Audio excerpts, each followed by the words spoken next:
How to delete or uninstall Polybuzz.ai account. First of all, open the app and tap on the profile icon at the bottom right corner of the screen. Next, go to the settings option, usually represented by your icon, to access your account options. Scroll down to find the account section where you will see the option to delete account. Read the agreement, tick the confirmation box and tap the delete button to delete your account.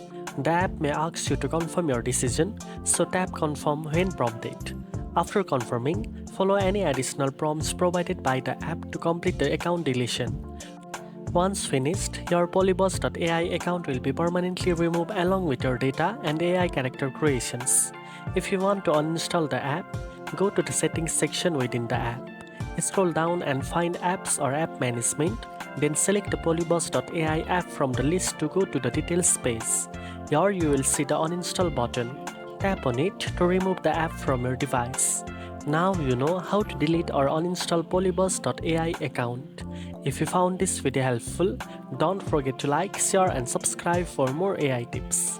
Thanks for watching and I'll see you in the next one.